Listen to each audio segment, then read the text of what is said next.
Hello, everyone. Welcome to the final vBrownBag of this year. As part of Commitmas, we've got Byron Schaller on tonight, who's going to walk you through the anatomy of a Git repository. How's it going, Byron?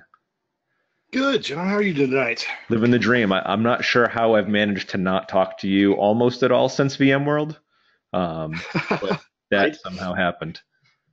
Work and life. Yeah, Yeah, yeah. yeah. A few quick show notes. Our Twitter accounts at vBrownBag, at vBrownBag, Latam, and EMEA, and also the new Brazil show, which is going on. I think right now their current cadence is every other Monday night. They're just kicking off, so feel free to connect with them and also pop questions up with the hashtag vBrownBag. I'll be keeping an eye on that. Again, our guest tonight, Byron Schaller. I'm your host, Jonathan Frappier. So any questions, ping me on Twitter, and I'll get those to Byron. It's been a long time. Commitments is going on. I think the current plan, myself and Matt, Brenda, and Rob sort of handed off commitments this year.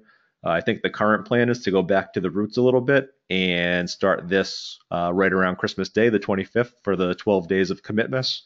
And hop into our Slack group if you've got questions. If you're new to Git, we've got a lot of great content out there from the last couple of years to help you sort of get the basics down and learn how to work with others. And any questions, feel free to ask in the Slack or on Twitter. We've also got a Commitmas Twitter account, which is at Commitmas. End of year giveaway. We announced the winners just a short while ago. So a huge thank you to all of our sponsors for this year's end of year giveaway: Expedient, Nutanix, Rubrik, Runecast, Comtrade, Druva, and Ubiquity. So thank you to all of those sponsors for the prizes, and anyone who did win, you'll be getting email shortly from me. My name's Jonathan Frappier. You may have recognized me from such blog posts as just about everything on vBrownBag.com lately, so hopefully you don't question my authenticity when I contact you this year. And with that, I am finally ready, Byron, if you are, to make you presenter. I am. If I figure out how to share again, let's see here. You should be presenter-ish. All right. Let's see here. How do I? Nope. Okay. Give me 1 second here. Let me figure out how to do this. And show screen. All right. Are you seeing just one screen there, or all the screens? I am seeing a GitHub repository right now. Great. Okay, that's what you should be saying. All right. So get rid of this. Okay, so yeah, I was thinking about what to talk about this evening, and wanted to go back to basics a little bit. When I first started using GitHub a while ago, there was all the stuff that was not the code in the repo that I just basically ignored for a long time, and realized that all this stuff means things and is useful, and wanted to talk about kind of all the stuff in a Git repo that's not code that you should know about, you should be using, get some resources to get you more info about them, and really just improve the quality of your own repos as well as being able to understand other people's better. So with that, I've got an example repo here that I just kind of put together. Things that I want to talk about are spec and test, and what test files are, where they live, what they do, and how to use some example ones. The git ignore file, I think this is heavily underutilized. There's some real easy ways to create these, and they'll make your Git projects cleaner and better, and everyone will thank you when you're not uploading binaries. The Docker files are fairly self-explanatory at this point, but I want to talk about how they're being commonly used in code repos. Licenses, what kinds there are, what they mean, what you can do with them, what you can't, how to make a good README, and just Markdown in general. And then with Markdown, talking about change logs and why you should use them, and what they should look like, and what good ones are made of. We're going to skip over this little code snippet here, and then talk about build files. So for automated builds, I'm using this here as an example, but how those put together, what those do, and what those look like. So kind of start at the beginning and start talking about what a license is. So you're going to see this little license file in most GitHub repos. Most of them can be auto-created. And you're going to see different kinds of licenses.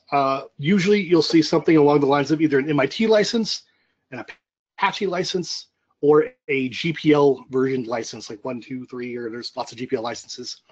You may see something like an unlicensed or a Creative Commons license. That's a little less common. But the three main ones, sort of the MIT license is the most permissive license there is out there.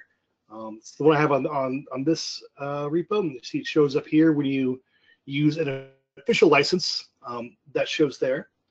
But when you look at it, it is super duper short.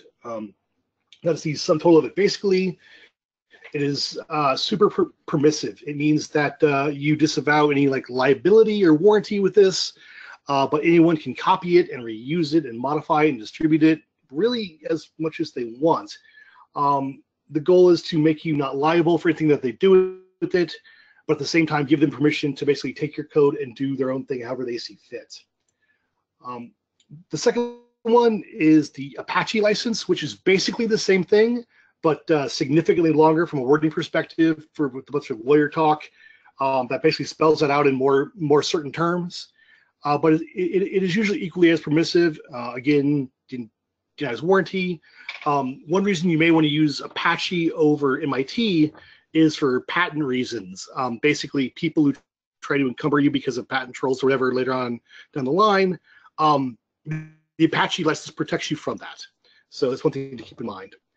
When you start getting to the more restrictive licenses like the GPL series, the main thing there is what either you do with someone else's work or someone else does with your work has restrictions on it. And that usually comes in the form of if you modify it or include it in your source code, then you have to make your source code available freely and open. There's some other licenses that are more restrictive that require upstream contribution and things like that. But basically, the moral of the story is figure out what you want to enable people to do, what you expect of the use of your code, pick the right license, and then keep one in your repo. If something weird down the line happens, it'll cover you. But either way, it really is just good form. When you create a GitHub repo, you have an option to select a number of licenses to auto-include. Just check that box and you're good to go. Otherwise, there are several examples out there on GitHub that you can just add after the fact. And if you're torn on kind of what license to use for open source projects, this article here on, I believe it's Exegy, of which license should I use is pretty good. It goes into a lot more detail about what they cover and just really in broad strokes. But if you have questions, I would definitely refer you back here to this article. Take a look or just do a Google search on it. There's several others that go way more in depth from a legal standpoint or have questions you can answer to help steer you into the right license to use. So that's licenses. Use them and read them, and at least know which one you're using so you don't get in trouble later. The next is the gitignore file. So your gitignore file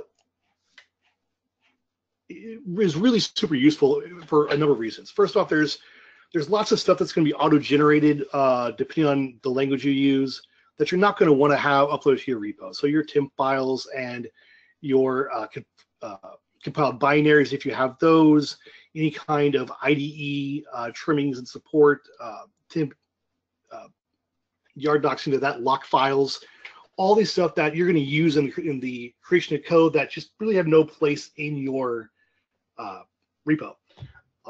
So here I've got an example one. This is the base Ruby gitignore file. Again, when you create a project on GitHub, if you use the web page to do it, they're going to give you an option to auto-include a git include file, and they're going to give you an option of basically every language ever invented or close to it to choose from, and it's going to cover most of your needs. If you have any projects or other things in here that you also want to exclude, or multiple projects maybe in the same directory. For whatever reason, just edit your .git ignore file, commit, push it up, and it will no longer be staged when you do your ads.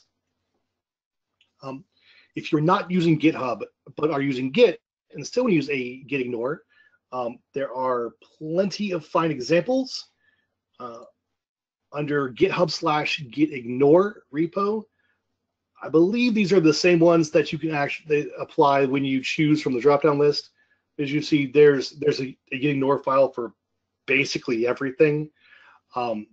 Just copy these, whichever one you want to use, put it in your directory of the code, change it to .git ignore, and really you're good to go.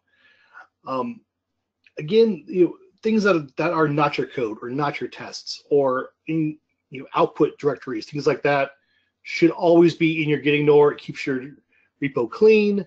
Make sure that when you're doing like PRs or merges, stuff like that, that all those are compliant. Really helpful to use. So the next one I kind of want to talk about is something that seems self-explanatory, although I know mine were terrible for a long time, and I've read others that were not helpful either, and that is the readme.md. So your readme.md on GitHub is going to display basically as the title page of your repo. I found a really great example that I liked that I think I closed, but I will find it again. Otherwise, you can take a look at it here just on my repo of what a README should look like. I like this format. I think it's very good. I think it's very clear as to what you should include and why. I mean, you should always title and describe your project. They have a quick getting started section. So if someone wants to actually take this code and run it locally, what do they have to do to get up and running, really in as concise a format as possible? If they're if they're going to modify it and you have tests included, explain the tests. Explain how you have the tests set up that are already in there. Explain how to add tests and any style that you want to be used, really. This is super important when you have people working on multiple projects where you're submitting a PR to somebody else's project. The README should have contribution instructions, or at least a link to more formal contribution instructions as to what they expect to see, what your PR should include, what tests need to pass, how they should look like, what they expect, and then just any kind of additional notes that you want to have about how it was built. Again, contributing sections here. Most people use semantic versioning, so with that here, who wrote it, license acknowledgments, all that stuff. A good README is going to include all these things.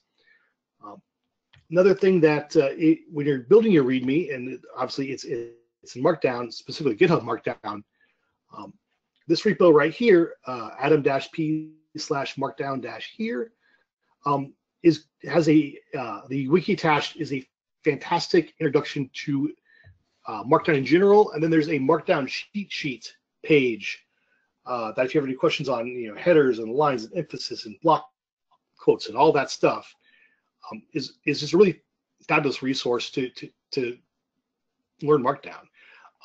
If you are using an editor like Atom, which I highly recommend, and you open up a Markdown file, you're going to have linting and all that in Markdown already done for you.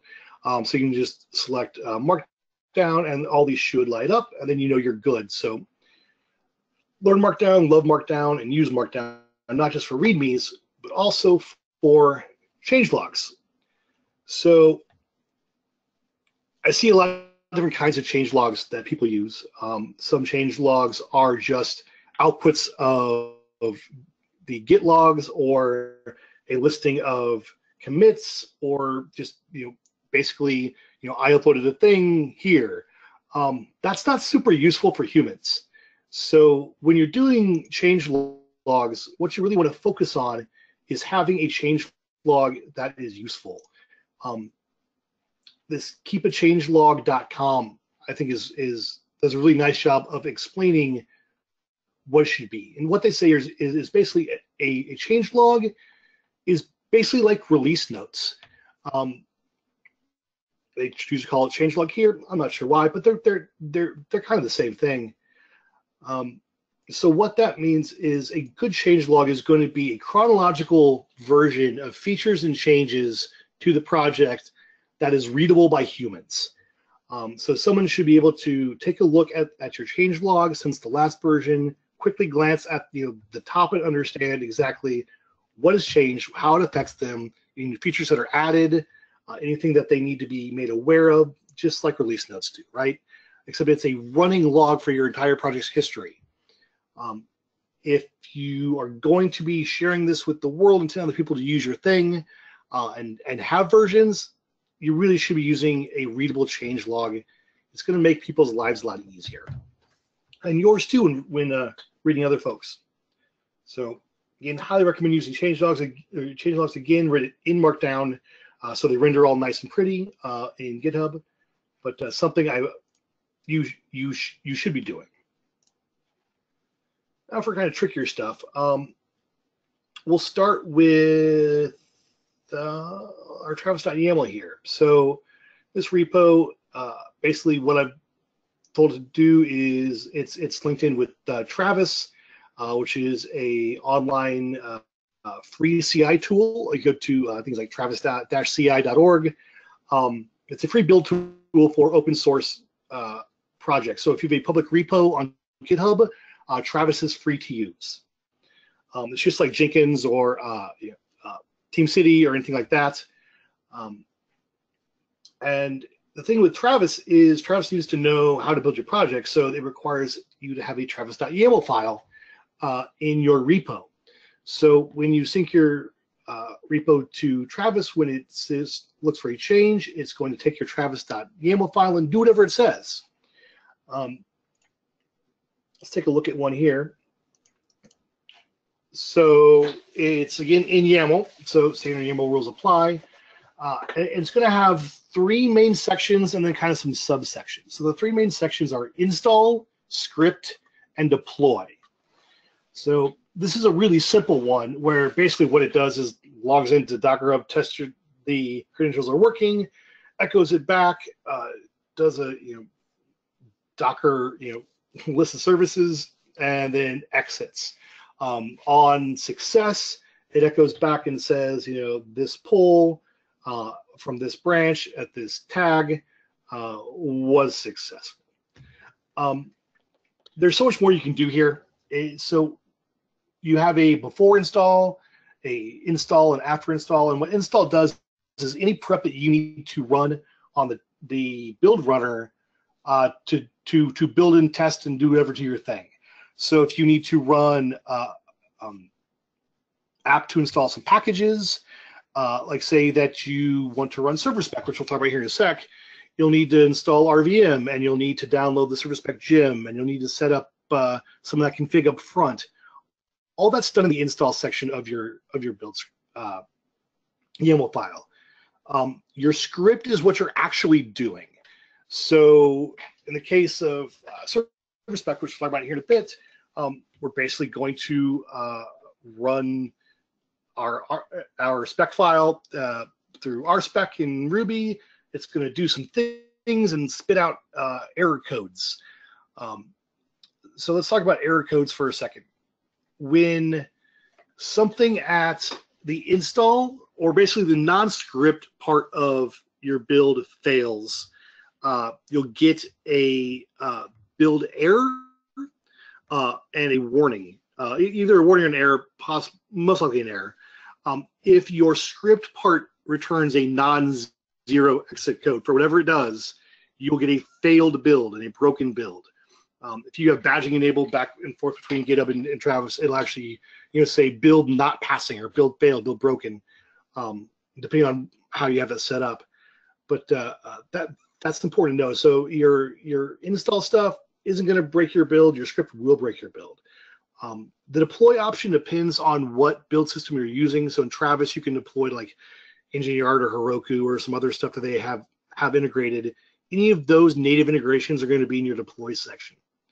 And then afterwards, you can have, after success, log back some stuff. You can have, after failure, log back some stuff just to make your logs easier to read and understand what's going on. These come in all sorts of flavors as far as build files go. You can have build files for Team City. They have their own format. Travis has their format. Worker has their own format. Basically, whatever system you're using, learn what their format is. It's probably in some kind of YAML or JSON or something like that. XML if you're really unlucky. Learn what it does, use it, and that's going to do a couple of things. First off, it keeps all of your build information with your code, which is great because as your pipe changes for whatever reason, or how you're building your app changes, or your tests that you're running are changing, as far as like adding more tests to run, having that version with your code really keeps that consistent, up to date. Again, if you're on larger projects, it's super important if you have multiple contributors that everyone is building the same way. And having this build file integrated into your Git repo makes that possible. So use that and love that. So spec files and really just tests in general. I'm going to talk about server spec just because this is usually an infrastructure kind of focused crowd. Server spec is a great example of a test format that you can use to test building infrastructure. So you have a Chef repo or a Terraform repo or some Docker files that you're building out, and you want to test your infrastructure from a behavioral standpoint using a CI tool. Server spec is great for that. It is based on RSpec, so Ruby is required. Server spec itself is a Ruby gem. Super easy to get up and running. You basically just gem install it, and then you're good to go. It'll output a bunch of different configs manually if you want to use server spec init. You can also codify that stuff. And then you're going to write a spec.rb file, which is going to be held in your repo under your spec folder, which is at the root of your repo, the name of whatever you want to call your thing, and then your spec file. So spec files, server spec files, the same conventions basically as RSpec does for Ruby. RSpec is Ruby's test harness. So you have stuff like JUnit for Java or other test frameworks for or other languages, but I know this one, so I'll talk about this. It's pretty straightforward. So basically, what you are doing is you have what's called a describe block. A describe block is basically saying, so your package or your service or your port, things like that, is what you want to test. You want to test it conditionally sometimes. So here we have different ones for OS family is Red Hat or Ubuntu. And then what is testing? So on the first line, or third line, we're describing the HTTPD package, so Apache. If it's on Red Hat, then it should be installed. So should is a keyword, be installed is basically part of should. So things like be installed, be enabled, be running. It's all very English friendly for the most part once you learn the describe block format. So it's describe, then what you're describing, so your type of thing and the object itself, any kind of conditionals, and then do the block of its statements, and then end. And so this is going to go through and return a success or failure for each describe block. So things to notice here, so like Apache is called different package names under Red Hat and Ubuntu. So you call things out like that. It's only going to run for your proper OS family in this case.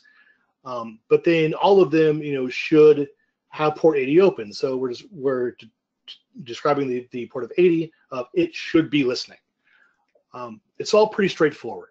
So if you're using, some kind of language as its own test framework, you should learn that test framework and utilize these kind of tests. When you see spec directories in other people's code, that's what they are. They're there for testing. And if you're doing any kind of infrastructure deployments, highly recommend looking at server spec. It's pretty straightforward, and it's a nice way to use the CI pipeline to test what you're deploying into your environment before you do. So hopefully your deployments will go better. All right. That is the, I guess, full high-level overview. Oh, yeah, by the way, server spec is serverspec.org, right? So, and I almost forgot, for the Travis stuff, on the Travis docs, under the customizing the build, I can see they have full things of all the things you can do and how they all work and stuff like that in the documentation. You have all these optional steps, but really it's about the install section, the script section, and the deploy section. If you have any questions about that, reach out to me on Twitter or read up on it here. Again, if you're using a open GitHub public repo, Travis is free, so it's super nice to use. Used by lots of folks. We got a question from the audience, if you don't mind. Yeah, no, by all means. What is your, is there a preference, rule of thumb, personal preference on whether you use a single repository per project or you stick all of your projects in one repository? You have a really good question. So I put it as one project per repo, just because it keeps all the files clean when I'm doing any editing in either Atom or an IDE, and they're all related. So if you have like a project that has different like submodules, I would break those out as well, and then just have references to them in your documentation. But really, if I'm going to work on something as a discrete block of code that I'm going to either you run on its own or compile it or package in any kind of way, the output of that package should be, or I guess that package should be the output of one repository. That's, I guess, kind of the way I look at it. So if I'm going to make a gem or an RPM or a Docker image or a Terraform plan or something, each of those for me needs to have its own repo. It's also going to be a lot cleaner later on, especially once you get bloated and you have several 10, 20, 30 projects in like one repo. It's going to get to a point where it's just really unwieldy to manage. And what about, at least on GitHub, when and where would you use gist? So gist are for things that are not code or not related to the code. So like in your repo, you're reading your change log and all this stuff are not code, but they are related to the code. So if you want to write something on and store it in GitHub that is not related to a code base, a gist is a very good place to do that. So like just a random list of things to do, or an explanation of how to do a thing, are all good times to use gists, where a repo is probably not called for, but is still a way to store for free in GitHub. Basically, just any kind of like non-anonymous paste bin kind of stuff. Yeah. Awesome. That's all the questions we got from the audience. Last call, going once, going twice. That is 2017 vBrownBag. I'm glad I got to end it with you. Yeah, always, John. I always enjoy talking to you. But again, if anyone has any questions, please reach out on Twitter, and we have, or the Commitmas Slack as well is a great place for these kind of questions. Again, just if you see something in a repo and you don't know what it is or why it's there, ask. It's probably important. So check it out, folks. But thanks, John. Cool. Thank you.